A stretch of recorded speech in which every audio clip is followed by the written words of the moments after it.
Welcome to Cartoonist Kayfabe. My name's Ed Piskor. I'm Jim Rugg. And I'm Tom Scholey. It's August, man. The eighth month in the year. Got to do Chapter 8 of Watchmen. But Jimmy, what do you have up front? Patreon.com/Jim Rugg is where you can find my out-of-print zines and mini-comics like this collection of wrestling art. You can download those whenever you join. There's about a dozen of those available. I post a lot of original art, scripts, layouts. Basically, the way I make the comics I make is what my Patreon is all about, along with some of these bonuses. So patreon.com/Jim Rugg. Here's Marvel's answer to Watchmen, Fantastic Four Grand Design. It's the story of the Fantastic Four in one complete volume with all kinds of twists and turns and unexpected things. And here's Jack Kirby, The Epic Life of the King of Comics. It's the story of Jack Kirby told in comic book form from start to finish. Learn all about the guy who created so many of your favorite characters. Red Room Comics in the wild. Murder on the Dark Web for Fun and Profit is the name of the game in the Red Room universe. Every issue completely self-contained, and you can get these comics at your local comic shop. If not, hit up Fantagraphics website. You can get there by way of my link tree in the description below this video. And if you want to read these comics ahead of time, go to my Patreon, patreon.com/EdPiskor. I have the free Comic Book Day comic up there as a PDF completely for free, but there's over 100 pages in the archive. And I put new strips out every Tuesday. Watchmen Chapter 8. Taking a look at the first panel of our story. All these covers are great. This one is fantastic. I love the scale of that figure. His head is almost cropped off the top. It's about as big as you can get, especially because your traditional comic has a logo at top, so you don't have to contend with that. Pretty badass. Any other superhero comic, this would be the cover, except it would be like the actual hero, not a statue of him. And we got, a Chekhov's gun thing going on where it's like we're showing you the weapon.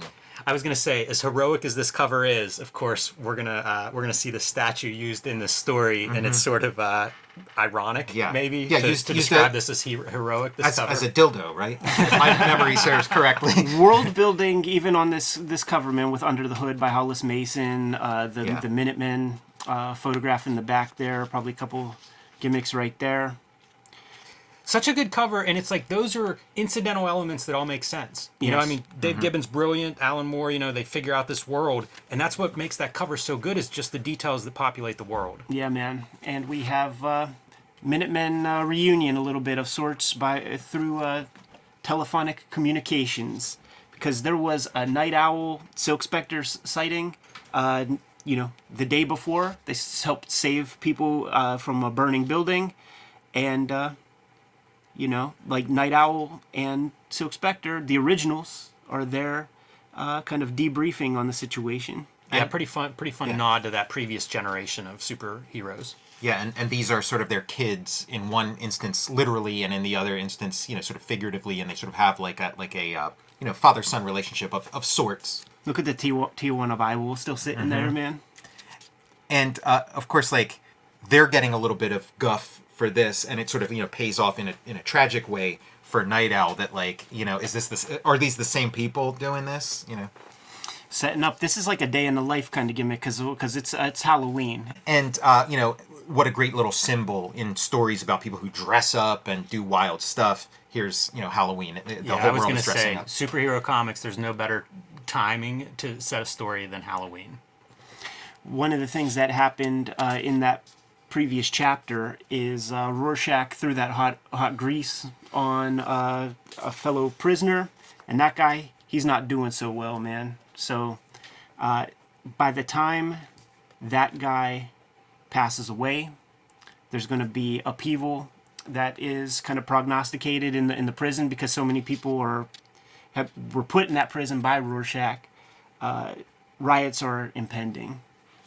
And so then here's all the clothes thrown everywhere, after like the big sex scene that like finishes the previous issue. Yeah, and they're juiced up, man. They're ready to go. What next? Yeah, and busting Rorschach out, the sort of story piece for that is because he's been on this case for a while.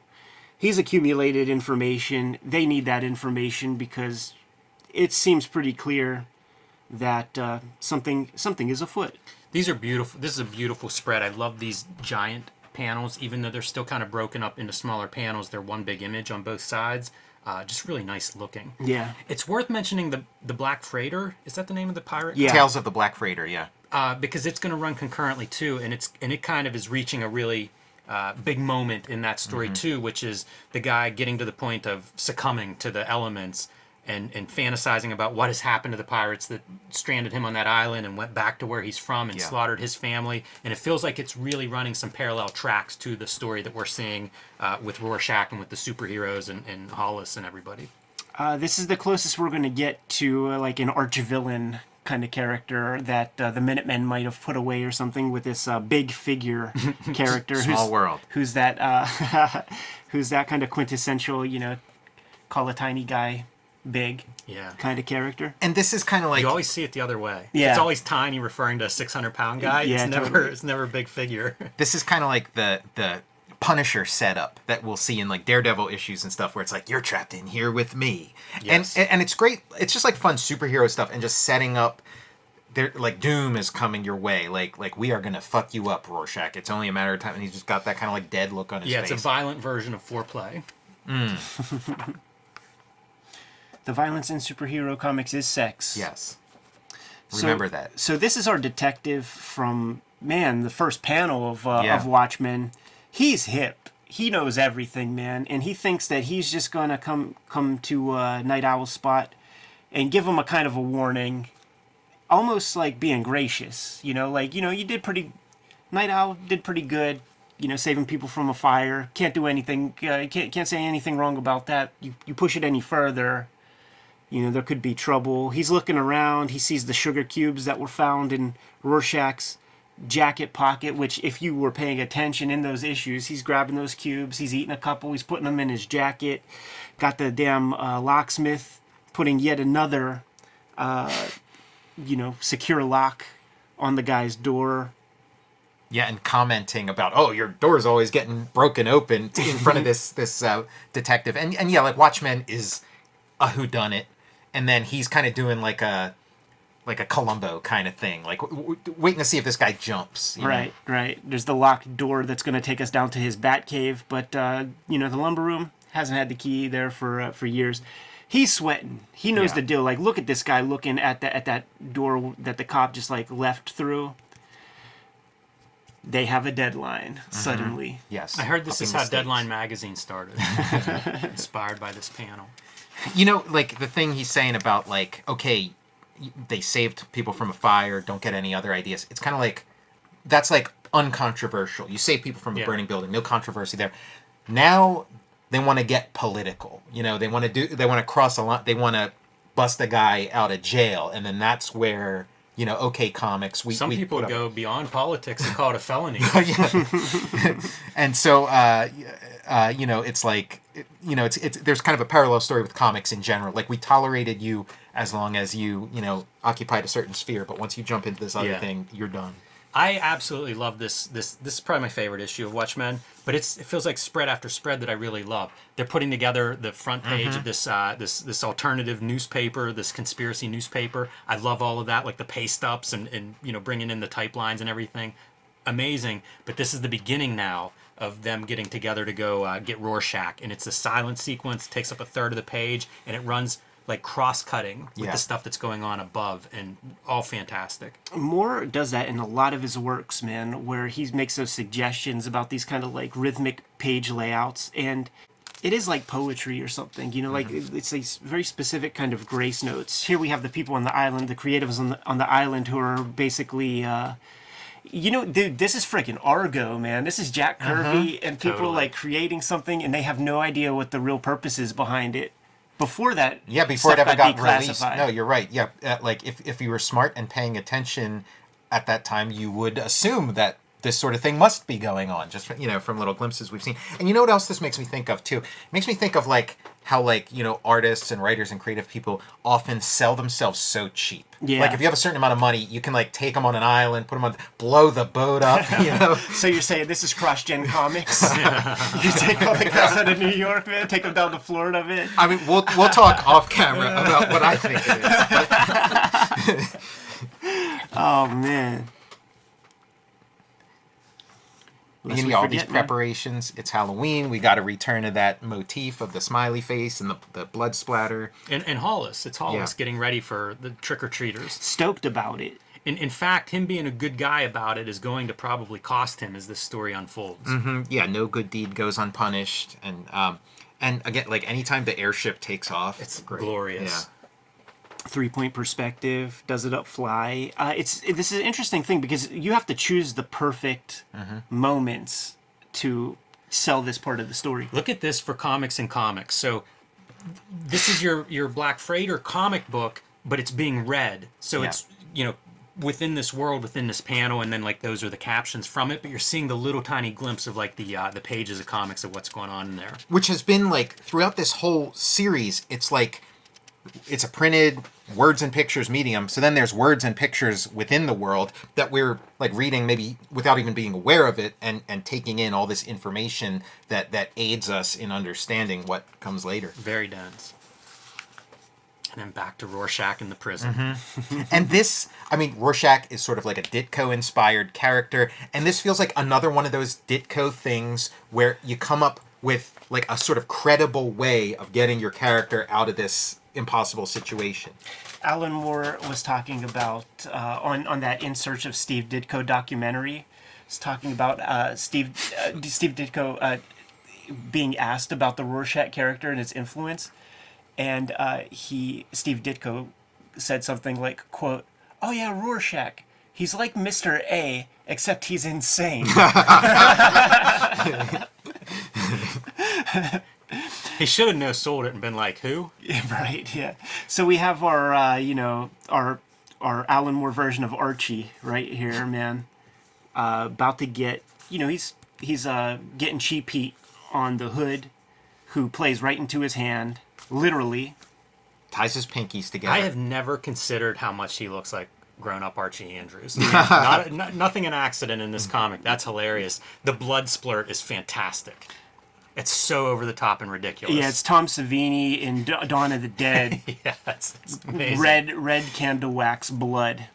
You stand between me and my revenge. Kill This him. stuff's so fun too, like this POV of like flying into the situation and the reaction of these like little tiny characters like blown up like, here. Here's this guy, here's that guy. Again, like a great use of comics that like I don't see employed even like today. A lot of thought, man. A lot of thought going into this stuff. Just stunning. That ship is beautiful. That Gibbons, man, he knows how to use that French curve. And I realize, like, he's got the screechers, man. We get to see how those things work, and they resonate in a way to break glass. Even Night Owl looks badass as he's coming Yes. in, to do his job. It's the most sort of superheroic he looks, but still keeping the dad bod. Yeah. Those wide proportions. Yeah, like it was sort of with the previous issue that like Moore started letting us have some fun, which had been withheld, which maybe is pretty smart too. I'm thinking maybe part of the inspiration of this sequence is like the Ride of the Valkyries scene in Apocalypse Now. Right. You could picture playing as they're doing all this. Such a hard story to, like, there's a lot going on here, and in my mind would be very hard to compose, but it's so clear Yeah. in the visuals here, man. Got a live wire that they're trying to like sort of solder through the jail bars. Coming in to the cell, you could see all the frayed edges and stuff with exposed copper. Rorschach sees that, kicks the toilet, busts it, so that these frayed pieces get exposed to the water, thus electrocuting our guy. And a great electrocution panel. Really good. The guy's back arching backwards, snapping the light. And look at Big Figure. And he's just done. He's done. Like, and he knows it. He knows it, man. And His Rorschach's muscles funny over. because he's keeping score. He's like, Yes. 2-0. Your move. Now, like again, it's as credible as you can get within superheroics and stuff. But do you think you could break a toilet with your heel? Oh, surely, yeah. Although, I don't know what kind of shoes they're going to give you in prison.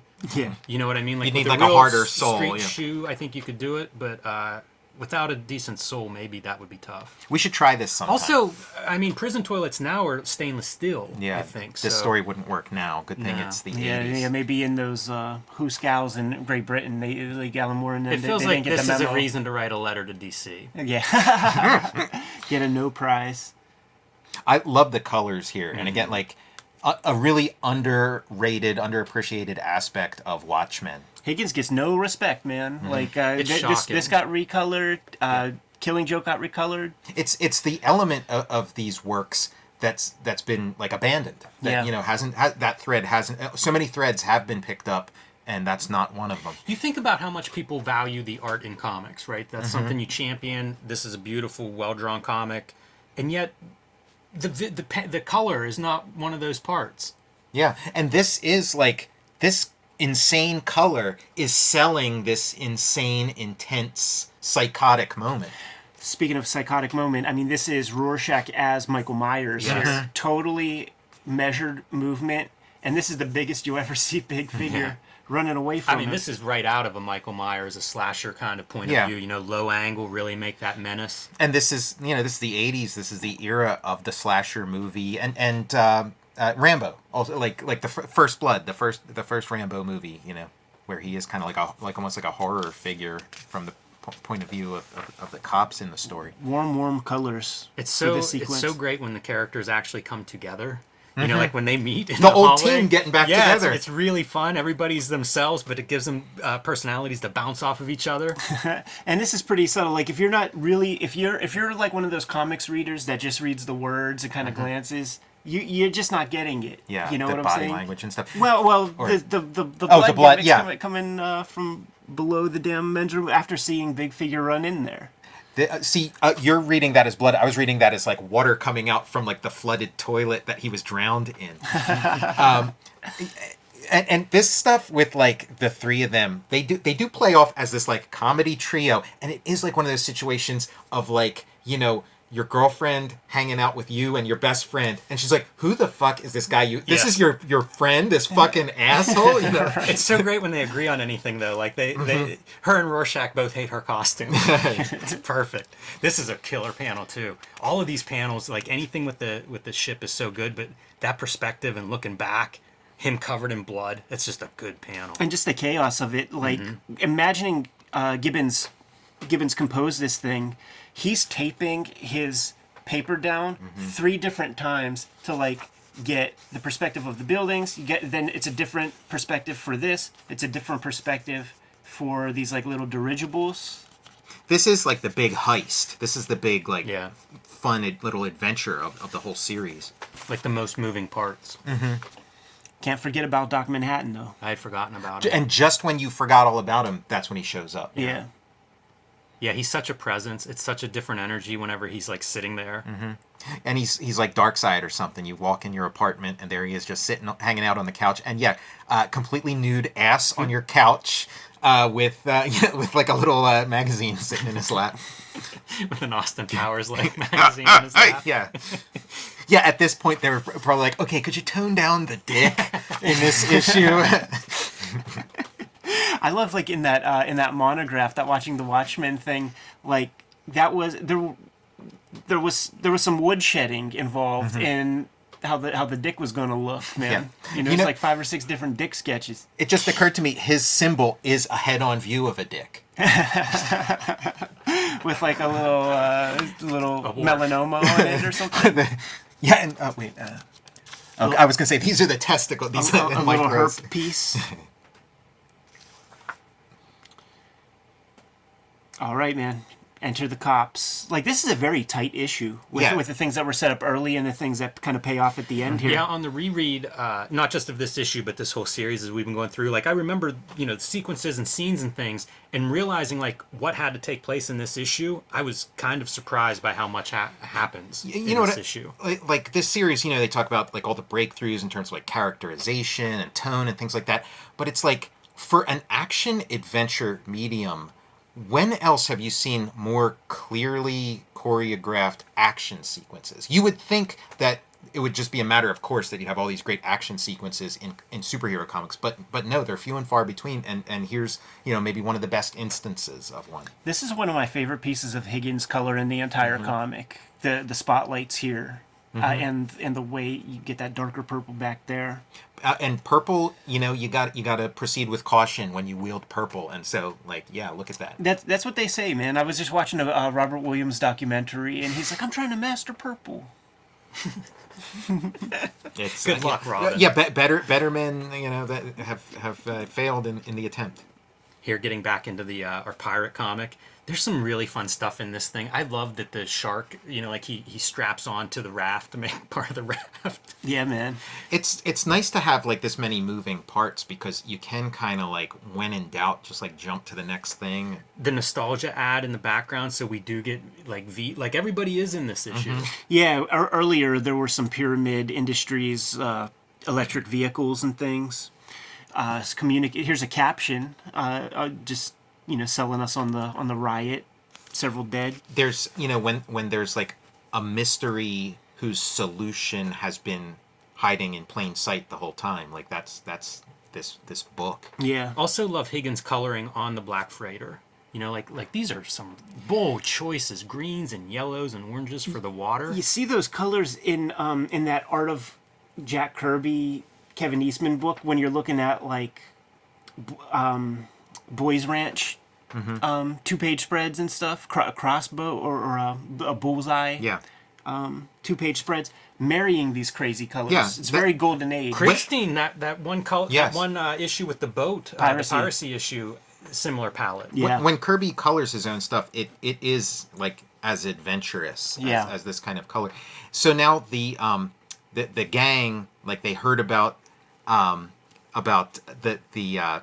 Night Owl causing this like prison riot and people getting kind of like an Attica state kind of situation or whatever, and now hey, I know where the Night Owl lives. He lives right around the corner from me. Let's go kick his ass. Yeah, it's a bunch of our friends in there getting caught up in that. Let's go screw that guy up.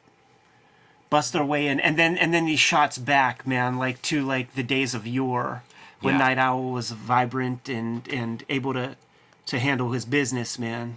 Yeah, this was like amazing at their height. These are like the glory days, and it is neat getting this little glimpse. And it's kind of hard for me to almost imagine that world that's being depicted here because it's so at odds tonally with like the Watchmen world. It's kind of like, is it really just a bunch of guys wearing weird costumes in a room together punching each other? And you even see Moloch right there. And he couldn't be happier, Night Owl. That's him. Like he's big grin on his face. This is the life. Just like you would see, man, in any of those old Golden Age comics, Batman and Robin punching dudes out with that big white smile. And then flash forward to this look of horror as you're bludgeoned with your own self, your own image. Strong panels. Those first couple of panels, really strong. Yeah, and it forms like a mask on his face, like a domino mask on his face. The shadow. It does, or like Rorschach's symbol. Mm-hmm. You see the clear outline of the trophy. See the guy wielding it, and then let's have some metaphor in there. You see the pumpkin getting smashed, like his skull is getting head smashed. Totally. Yeah, it is like, foisted on your own petard or what, like being beaten with your own graven image, this idealized version of yourself, and beaten to death with it. Like, it's such a potent metaphor. It says gratitude. Gratitude, there's something to that. Yes. So here's your gratitude. Do you feel this comic, as we were going through it this time, it reminds me so much of Dan Clowes. Sure. And I can't imagine that this would be a comic that Dan Clowes would be into, but like the meticulous detail, even the figure stylization. And I know like he likes some of the older Silver Age kind of DC grew up comics, with all and it the feels same like they're kind of stuff. influenced. But then whenever you see like this kind of stuff, like that doesn't feel out of line for his sensibility. It's really weird. And it's just occurred to me, again, like partway through this rereading, but we look at Clowes a lot on this channel, and it just reminds me of some of those details, because it's so tight. The precision of the art. Doesn't look like. I mean, doesn't that look like if you put a title on this, you could call it Ghost World? No, I see. I mean, everybody's swimming in the same waters. It's like you're the same era. You grew up with the same shit. You're around the same age. You've got similar artistic ambitions, and they just come out, slightly different. Another example where we don't have that final quote, either approved or whatever, man. So here's our quote. I don't know who Eleanor or whatever, if that's song, if that's lyrics or something, but added to the big book. So this is the new Frontiersman, the book that was being pasted up on that that's a cool 6-panel extra sequence. Yeah, and it is a far right, hate paper. It's like just kind of like racist conspiracy theories if you start reading into it. Coked out commie cowards. Missing writer, man. This is our dude that was on that island, gonna come up with some kayfabe story that ain't gonna matter. And it's also worthy of note that this is Rorschach's favorite magazine. Right? Yeah. How could we forget? How could we forget? Anyhow, there it is, man. Chapter 8 of Watchmen. Such a pleasure to go through this. One chapter per month. Gonna have to think about what the books of 2022 are gonna be.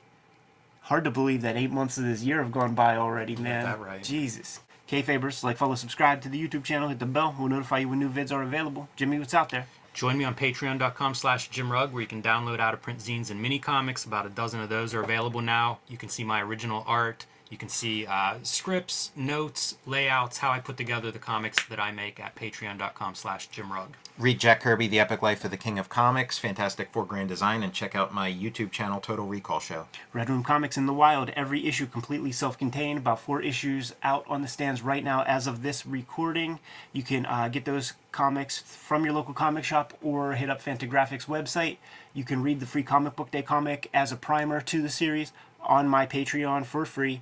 Patreon.com/EdPiskor. $3 for the archive, though, if you want to read over 100 pages of Red Room Comics before they hit print. And those links are in my link tree in the description below this video. Jimmy, what else? Subscribe to the Cartoonist Kayfabe e-newsletter at the links below this video. You can also find Cartoonist Kayfabe t-shirts and merchandise at the links below this video. Give them those marching orders, Jimmy. We're going to be on our way. Read more comics. Moore.